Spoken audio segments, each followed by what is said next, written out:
So if it was us changing our hairstyle 4 or 5 times. You used to have a fro before we even started. Right. And then you cut it down. I did. So I got an ombre. Most viewers wouldn't know. Yeah. That's interesting. Yeah. Right. So from our standpoint, that would be like a huge passage of time. For her, it was like, yes, exactly. All right, 2 weeks. Whatever. Yeah.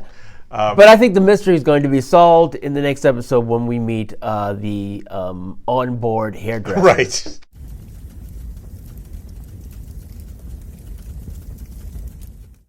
Hey, Internet. It's Paul. It's Matt. The Dork Lords. We are here talking about Star Trek Discovery, Season 3, Episode 2, Far From Home. This is where they meet up with Spider-Man, and they take on Mysterio. It's going to be great. That's right. Yeah, Skrulls would really fit in. Good point. Plus, he's been in outer space. It kind of makes sense. We open on the Discovery, following Burnham through the wormhole as we saw at the end of Season 2. But then, much like we saw in Episode 1, where Burnham crash lands, the ship also crash lands. So they go through the wormhole. Everybody goes unconscious. They kind of wake up. They're like, oh, crap. And they manage to kind of right the ship in time to crash without all dying. But they've crash landed. We end the episode with, night's fallen, ice parasites, the ship's in terrible danger despite their attempts to fix it, but they are tractor beamed to safety by, as it turns out, Michael Burnham. And we find out she has been waiting for them for a year.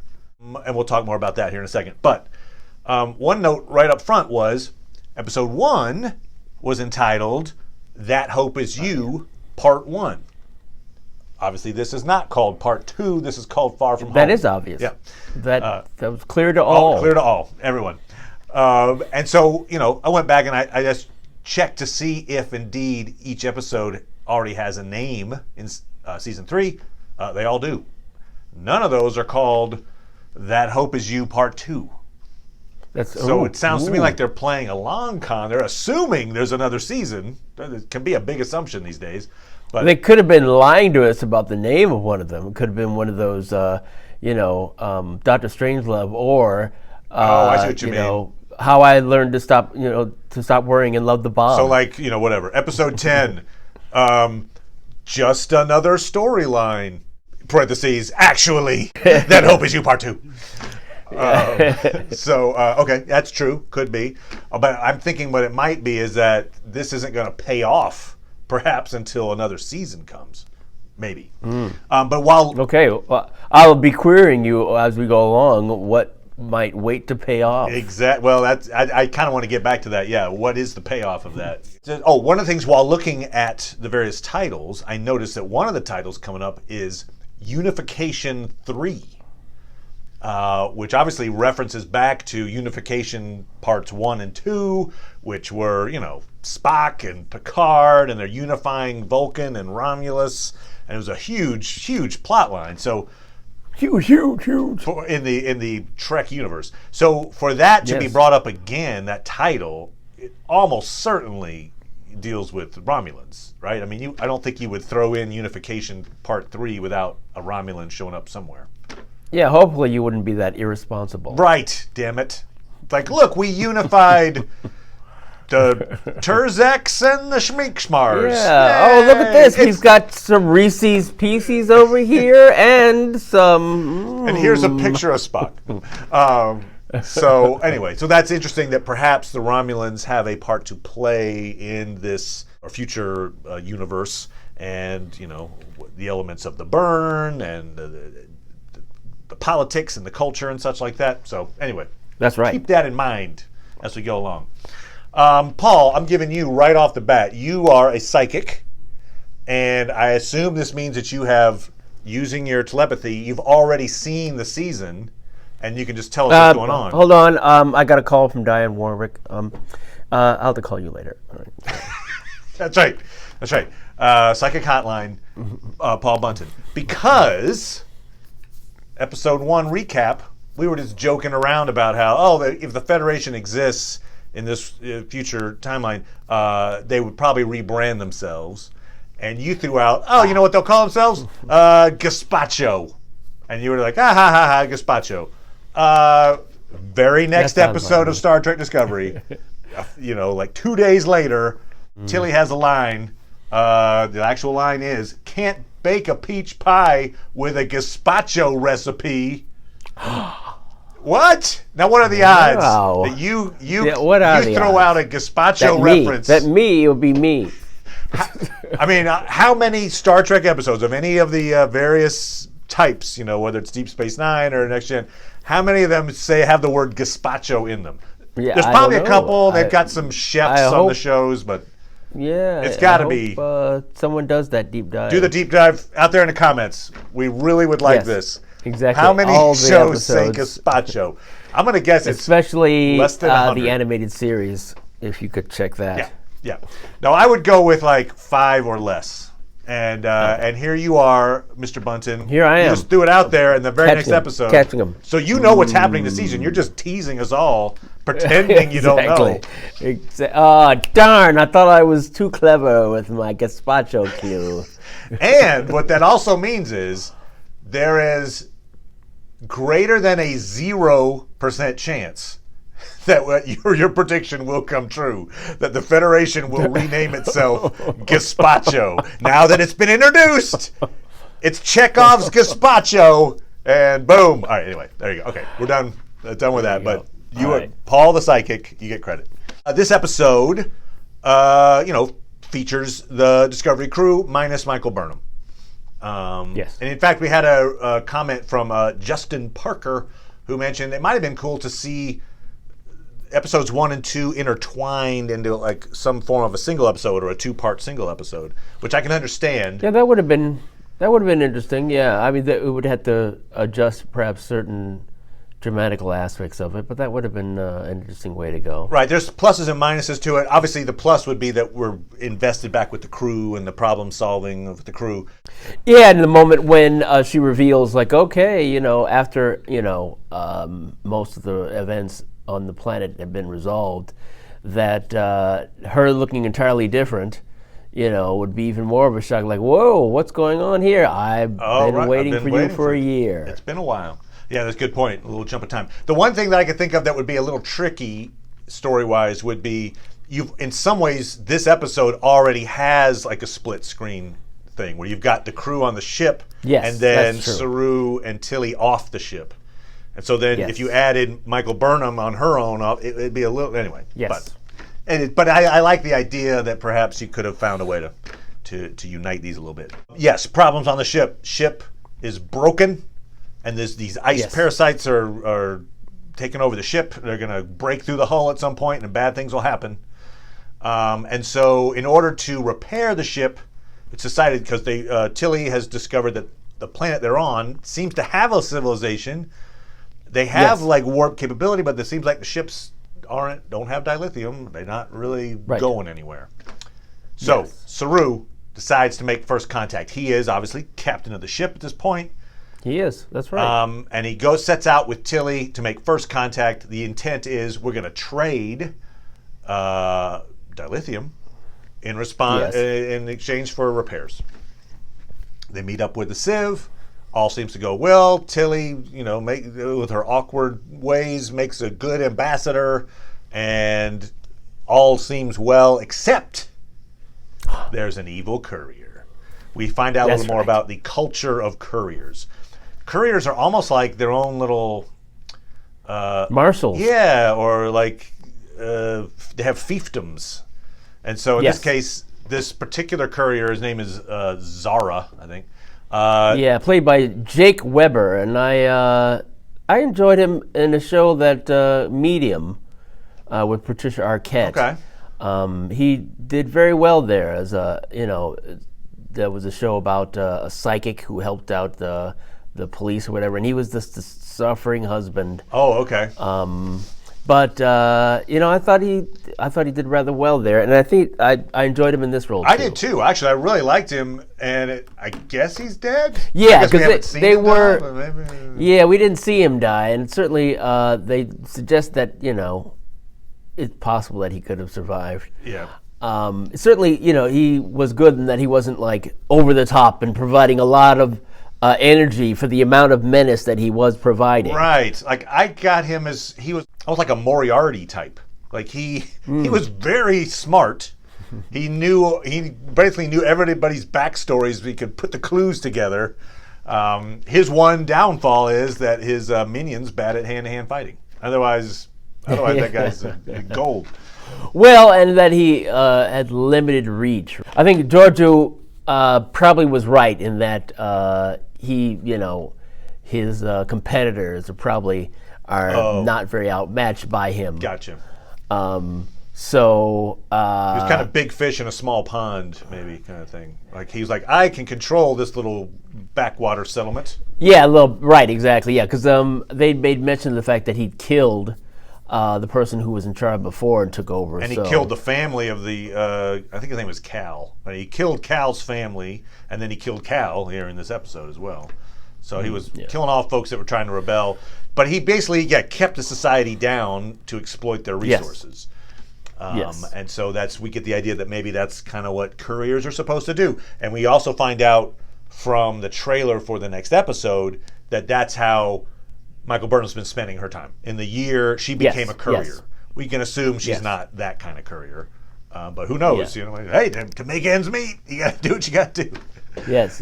I have an iPad. Well, it certainly, obviously, would give her a chance to, survey exactly what's going on and make, connections with people who might be able to help her in what she's trying to do. One thing that I also thought was interesting is that we learned slightly more about the culture of this current time, which is the people of that were bartering for dilithium from Discovery were aware and longing really for the Enterprise, the Federation to sort of take command again. Good point. It's like this. So they were mythic, sort of like the myth of the Jedi. Correct. Very much. If only the Jedi could return, kind of thing. Yes. Also, we see this thing. They just kind of throw it in there. You're like, what? They have programmable matter. You're like, oh, okay. Well, they mentioned that before. That seems. They mentioned that in the previous episode. Okay. And that's what we saw. That's what some people I think had assumed that that Starfleet guy was in a holosuite, when in fact, no, he was just surrounded by programmable matter. Oh, okay, good point. I did think it was a hologram. Okay, until this moment, I didn't realize. Okay, now I get it. Okay, because part of me thought when I saw the guy making the part they needed with the program, I was like, oh wait, nanites, is control back? Like there was a little part of me that was like, oh, that was okay. I was a little confused there. And on that note, I think there is a possibility that control and the nanites are still around. I think as we discussed before off camera that we were kind of hoping that storyline's gone, but they have some hints. We saw that at the end of season 2, and they show the flashback to remind us, Giorgio killed Leland. He was like the Section 31 guy who'd been taken over by nanites. And she kills him in this containment unit. Yes. And we see in this episode they're cleaning out that containment unit, and she's got parts of him on her shoe. They kind of point out like, oh, you should clean the Leland off your boots. And then we see things like, now obviously everybody's discombobulated by the journey, but one in particular, Detmer, she's got this implant. Yeah. And she is off. She's disoriented. One possible reason for that could be perhaps the nanites have started to affect her or something like that, if Control has found a way to make it to the future. That's all. I mean, I would rather that they seem like they have a lot of plot lines already in play, and for them to throw in. Yeah, and it'd be unfortunate. It'd be unfortunate too if, after having foiled Control, that when she goes to sickbay and they check her out, they're like, "Oh, did you check her to see if she was under Control's command?" Oh, I didn't. I guess I should have hit that button. I don't think it's a probability, but I think there is a reasonable possibility that Control, the nanites, somehow are still on the ship. There's even that shot where we see Saru lying down on the ship, like semi-conscious, and stuff's vibrating. Now, it could just be that the ship has particles that are vibrating, but the way it made it look... As we mentioned before, there are gravity waves as a result of their time travel, and that's what Zara notices. Right. And which tells him, you guys are time travelers because you have gamma radiation and gravity waves. In his Moriarty way. Yes, exactly. I did also like how elementary Saru has to wake everybody up just by yelling at him. It was a little funny, like, oh god, we're careening towards this planet. Hey everybody, get up and get to your stations. Okay. Like, what were you doing? You would think it would take more than just Saru to like, hey guys, let's all wake up. What? Oh, okay. I was just gonna sleep here on the floor. Perhaps they were trying to demonstrate that Saru has a better metabolism than everybody else, and so he could shake off a shock like that quicker. We do see his, because obviously he evolved last season. Yes. And we see part of that come to play in that battle with Zara, where he's got his little needle shooters come out of his head. Yes, out of his head. Like, okay then. So one of the other things that's happening on the ship is, the crew is trying to repair everything in time. And so one of the main plot lines is Stamets, who was grievously injured in season 2. Yes. Is alive, but is not in good shape, is like in danger of passing out kind of at any moment. And And so he insists on getting up and trying to make repairs. And so Reno goes with him. And so it's the two of them going to do a fairly critical repair. It's not the only repair, but it's a fairly important repair in one of the Jeffries tubes. And so, it works out. They do it just in time, and they power the ship, and everything's cool in that way. And they have some clever dialogue. The one thing that's, to me, is odd, though, is Reno says very specifically, we could get someone to do this job. You don't have to do this. Like, we could just call someone right now and have them climb this ladder into that Jeffries tube and do this. And he insists, and the repair is something he can do blind. It doesn't take any training, actually. So it just begs the question of, why is he doing it then? The answer, I think, in the show is, Reno says, I get it. We feel helpless, and we want to act and make some kind of proactive step to make us feel like we're less helpless. And when he's been lying near death for so long, he wants to contribute. Okay, fine, good. I get that notion, but he's doing so at the risk of the ship. Is kind of my thought. Like, okay, maybe. It seems like the better part of valor would have been, you're right, I'm about to pass out. Why don't we get this other person who is apparently available to come do this? I think it would have been more effective if it had been like, there's no one else. Look, everyone's busy. We got to do this. Find a way to do it. Instead of, you have an option. We can just do it more efficiently. More effective? Nope. Okay, do it. Because he does. What do you mean more? What do you mean more effective? It's a needless risk. Right. And I'm not sure. Like, I felt like the intent of the episode was, look, in time to desperation, we all got to man up and do desperate things. We all got to figure out a way to get through. And I mean, in this case, he didn't really have to figure out a way to get through. It was like, there is an easy, obvious way to get through. I think it's possible thinking about it further, I think it's possible they're just setting up, they wanted to be a character moment. The least reason is perhaps to have a way for Stamets and Reno to bond. Sure. They've been at cross purposes, and, that's a way in which, they could connect. Two, perhaps just another further example, perhaps, of the obstinacy of Stamets. Yeah. I mean, and it's believable. I can understand someone in his position insisting he's okay and I can do this. That's fine. It's just like, I'm not sure that the message of it was on point somehow. But, okay. So another I think theme that we're going to see play out more, and definitely was in this episode, is Saru's command style versus Georgiou's command style. Saru's trying to be like prototypical Picard style. We're going to do what's right by Starfleet's metrics person, and Georgiou's like mirror universe, and so she's kind of like ruthless leader. I wouldn't say just that. The thing that perhaps might really irritate some viewers is the way he champions people like Tilly. He's very patient and understanding with Tilly, and certainly, especially, it does seem like that's where they're pointing, though.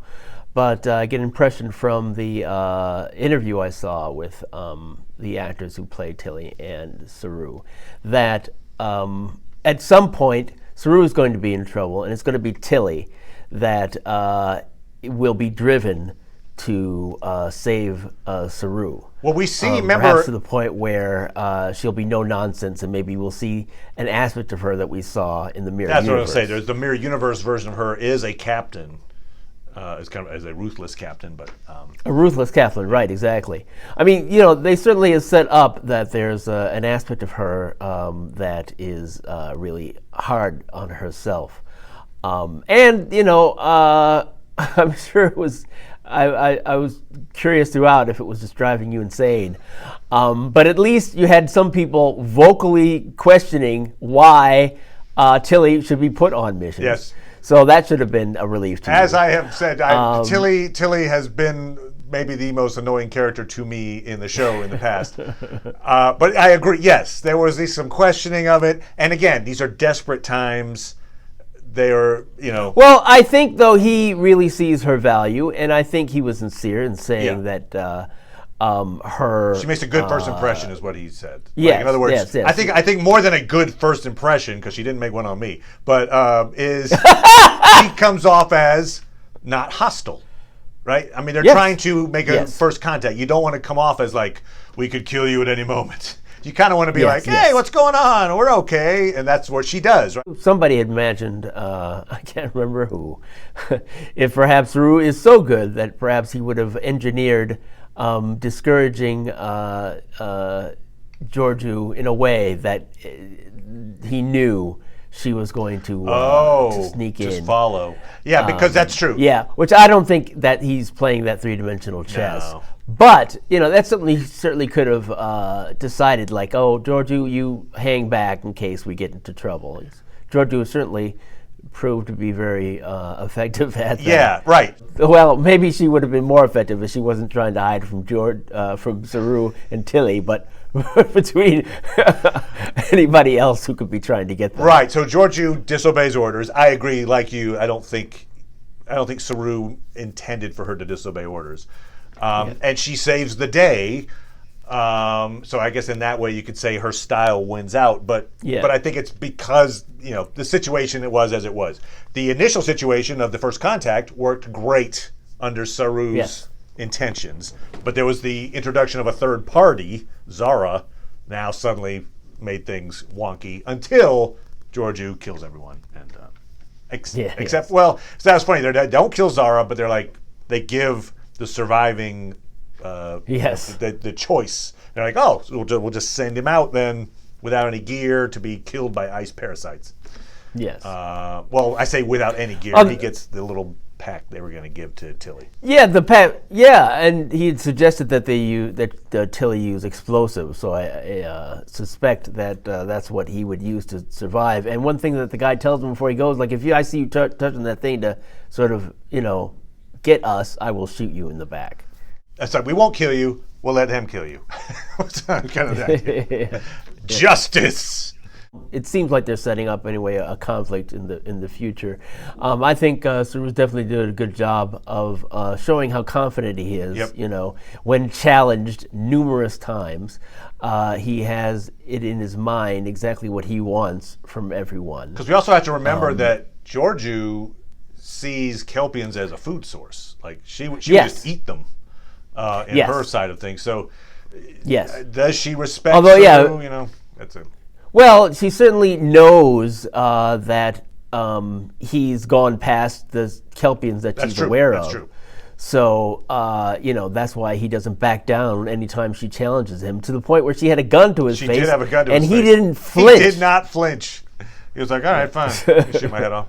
it would be interesting to see. Yeah, she'll have the chance. Let's put it that way. She will have the chance to attempt to like lead a coup. Essentially, I just don't see that people would follow her in that. But yeah. It certainly haven't set up anyone else who would have that level of right. Like, although we still haven't really surveyed the whole crew no, we haven't. to see how, like, where are we going? Wait a minute. What the hell? Michael comes in, helps save them, finds them, and I have to admit, in the moment, I thought she was going to say, "I've been waiting for you for 10 years, let's say, some larger number than 1 year." 1 year was almost. I was like, oh, well, that's not so bad. A year. So she has been waiting for this year. I think the part about it that's been particularly perhaps difficult for her to manage is the idea that she may never see Discovery. As Aditya said in the previous episode, like, it could be 1,000 years. Yes, it could be 1,000 she's years. kind of working on the assumption, the hope that she'll find Discovery without knowing that she'll find Discovery. Right, and most of probably what she's been doing, besides her own survival, is, perhaps there are also other castmates that she's taken on in her ship to do this task, or made other contacts and associations, learned more about the world. One thing that we're hearing is that the next episode they're supposed to go back to Earth to see exactly, to perhaps figure out what's happened, and so it's possible she hasn't been to Earth in all this time, in a whole year. Although maybe that's the point of the episode, of having her be someone who can say, okay, yes, I've finally found this part on Earth that'll help me find this, learn what we need to know and look at what's happened to the Earth in that time. We see in the trailer for the next episode that we see this montage of her life in the year, and like her hairstyle keeps changing, and so that's what was like making me think it was like a larger passage of time, because Paul, I don't know if you know this, when we last covered season 1 of Discovery, our hairstyles remarkably similar to what they are now. So if it was us changing our hairstyle 4 or 5 times. You used to have a fro before we even started. Right. And then you cut it down. I did. So I got an ombre. Most viewers wouldn't know. Yeah. That's interesting. Yeah. Right. So from our standpoint, that would be like a huge passage of time. For her, it was like, yes, exactly. All right, 2 weeks. Whatever. Yeah. But I think the mystery is going to be solved in the next episode when we meet the onboard hairdresser. Right. That is there. Trish. Girl, child, I think it's time for a bob. And so I'm just saying, in my mind, since it's not a huge passage of time, because she says like I've changed, and so and I'm thinking to myself like it's, she met someone, she met Book pretty much right away. Yes. He introduced her to this spacefaring civilization where she got a job as a courier, so she can go from planet to planet. She's not isolated. She has somebody she can talk to, relate to. It doesn't feel that she needed to change a lot in order just to survive. So what I don't know. This whole thing about how a year you don't necessarily change that much, and it irks you, the fact that her hair has changed so much, to suggest that well, I think what they were trying to suggest is that she's changed so much in this time. See, her hairstyle's changed. Well, so here's the thing. You don't know what happened in a year. Yes, you don't know what's happened in a year. Any traumas could have occurred within days happening, but if they're significant traumas, they could have long-lasting repercussions. And that's what I'm getting to, the point that I'm not against the idea. I need them to show me, though, that there's a reason why, for this. That she says she's so changed, and it's only just a year. Right, because otherwise it feels like a waste of time. Like, just keep her with the Discovery, and they can discover this new place together. There has to be a cool plot reason why. No, we split her up and we gave her a year here first, if you just then have them reunite, and she's like, "Whoa, it was tough." All right, anyway. You're like, well, what was the point of that? So there needs to be something. Right. That's all. And there probably will be. There probably will be. I can see that. Yeah. Yeah, that's the reason why they made it a year and not less time. Yeah. Looking forward to seeing this reintroduction to Earth. See Earth in the year 3188 or 3189 now, I guess. And yeah, I like this episode a lot. I did feel like it had some kind of like that traditional Trek feel of the crew has a problem, they got to solve it using all their skills. You know, so I was good with that. Yeah, it's one thing it was interesting seeing Reno again. She's not an actress. She's done stand-up, and she's led a very interesting life. I was reading a lot about her. So she brings an interesting energy, I think, to the show. And the thing that it highlights for me is that there should be, I think they should strive for more of a difference between the crew members' personalities. Gotcha. There's a tendency to make anyone who's in Starfleet just really eager, and sincere, and certainly, a military life does require some sort of uniformity. But I think one of the things that they're going to start to question is how much they want Starfleet to come now to where they are now. So if they really want to take advantage of this new world that they're in, perhaps they will underscore how different a Starfleet they're going to make than when they left. Yeah, I would say Reno's personality feels like a dry sarcasm. It's like a kind of the thing, or dry sarcastic wit. It's kind of the that's how she responds to problems. Seems to be. Yes. But to your point about how it's sometimes it seems like the crew seems the same. Did you notice how they were calling out the same like commands practically? There was a point where they were like, I forget the thing. They were like, "Oh look, brace, brace, brace, brace, brace." Like, I mean, I get it. That's the thing you say. But well, yeah, and they're about to really crash with something big. Yeah. So it's like, okay, wait, what did she say? Brace. What was it? Brace. Brace. Oh, okay. I got it. Brace. Get loose. Okay. Move around. Everybody, move around. Move your arms. Brace. Oh, okay. Brace. Right. Oh, okay. It's like race. I'm Mark. I have braces. Okay. Yeah, I'm a little shy about them, but brace. Singular. Oh, damn it. Okay. So anyway, we'll be back talking about episode 3, and The Mandalorian drops within a week, and so we'll be talking about episode 1 of that. Yes. So thank you, Paul. Come on back, everybody. We'll see you next time. Bye. Bye.